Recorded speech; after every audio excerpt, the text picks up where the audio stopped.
Moments ago, Israel launched Operation Rising Lion, a targeted military operation to roll back the Iranian threat to Israel's very survival. This operation will continue for as many days as it takes to remove this threat. For decades, the tyrants of Tehran have brazenly, openly called for Israel's destruction. They've backed up their genocidal rhetoric with a program to develop nuclear weapons. In recent years, Iran has produced enough highly enriched uranium for 9 atom bombs. 9. In recent months, Iran has taken steps that it has never taken before, steps to weaponize this enriched uranium. And if not stopped, Iran could produce a nuclear weapon in a very short time. It could be a year, it could be within a few months, less than a year. This is a clear and present danger to Israel's very survival. 80 years ago, the Jewish people were the victims of a Holocaust perpetrated by the Nazi regime. Today, the Jewish state refuses to be a victim of a nuclear Holocaust perpetrated by the Iranian regime. Now, as Prime Minister, I've made it clear time and again, Israel will never allow those who call for our annihilation to develop the means to achieve that goal. Tonight, Israel backs those words with action. We struck at the heart of Iran's nuclear enrichment program. We struck at the heart of Iran's nuclear weaponization program. We targeted Iran's main enrichment facility in Natanz. We targeted Iran's leading nuclear scientists working on the Iranian bomb. We also struck at the heart of Iran's ballistic missile program. Last year, Iran fired 300 ballistic missiles at Israel. Each of these missiles carries a ton of explosives and threatens the lives of hundreds of people. Soon, those missiles could carry a nuclear payload, threatening the lives not of hundreds, but of millions. Iran is gearing up to produce 10,000 of those ballistic missiles within 3 years. Now just imagine 10,000 tons of TNT landing on a country the size of New Jersey. This is an intolerable threat. It too must be stopped. Iran is now working on what it calls the new plan to destroy Israel. You see, the old plan failed.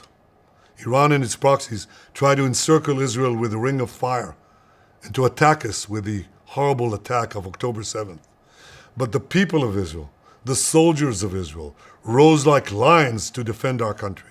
We crushed Hamas, we devastated Hezbollah, we hit Iranian proxies in Syria and Yemen. And when Iran directly attacked us twice last year, we struck back inside Iran itself. Yet in defending ourselves, we also defend others. We defend our Arab neighbors. They too have suffered from Iran's campaign of chaos and carnage. Our actions against Iran's proxy Hezbollah led to the establishment of a new government in Lebanon and the collapse of Assad's murderous regime in Syria. The peoples of those two countries now have a chance for a different future, a better future. So too do the brave people of Iran, and I have a message for them. Our fight is not with you. Our fight is with the brutal dictatorship that has oppressed you for 46 years. I believe that the day of your liberation is near. And when that happens, the great friendship between our two ancient peoples will flourish once again. I want to assure the civilized world, we will not let the world's most dangerous regime get the world's most dangerous weapons. And Iran plans to give those weapons, nuclear weapons, to its terrorist proxies. That would make the nightmare of nuclear terrorism all too real. The increasing range of Iran's ballistic missiles would bring that nuclear nightmare to the cities of Europe and eventually to America. Remember, Iran calls Israel the small Satan. It calls America the great Satan. And this is why for decades, it's led millions in the chants of death to Israel and death to America. Today, Israel is responding to those genocidal calls with action and with a call of our own. Long live Israel and long live America. Our action will help make the world a much safer place. I want to thank President Trump for his leadership in confronting Iran's nuclear weapons program. He has made clear time and again that Iran cannot have a nuclear enrichment program. Today, it is clear that Iran is just buying for time. It refuses to agree to this basic requirement of peaceful nations. That is why we have no choice but to act, and act now. The hardest decision any leader has to make is to thwart a danger before it is fully materialized. Nearly a century ago, facing the Nazis, a generation of leaders failed to act in time. They were paralyzed by the horrors of World War I.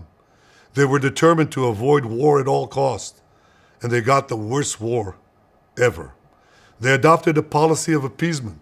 They closed their eyes and ears to all the warning signs. That failure to act resulted in World War II, the deadliest war in history. It claimed the lives of 60 million, including 6 million Jews, a third of my people. After that war, the Jewish people and the Jewish state vowed, never again. Well, never again is now. Today, Israel has shown that we have learned the lessons of history. When enemies vow to destroy you, believe them. When enemies build weapons of mass death, stop them. As the Bible teaches us, when someone comes to kill you, rise and act first. This is exactly what Israel has done today. We have risen like lions to defend ourselves. Over 3,000 years ago, Moses gave the people of Israel a message that has steeled their resolve ever since. Be strong and courageous, he said.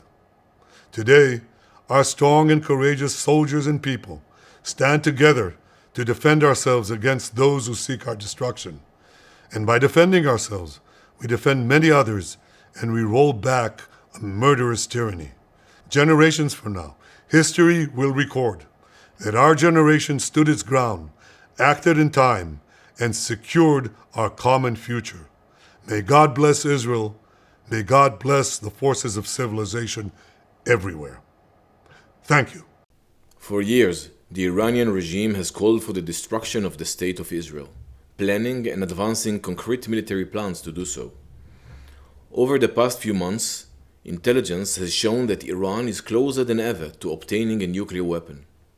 This morning, the IDF began preemptive and precise strikes targeting the Iranian nuclear program in order to prevent the Iranian regime's ability to build a nuclear bomb in the immediate time frame. We have no choice. We are operating against an imminent and existential threat.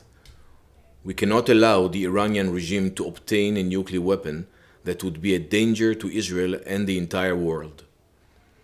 This operation is for our right to exist here, for our future and for our children's future.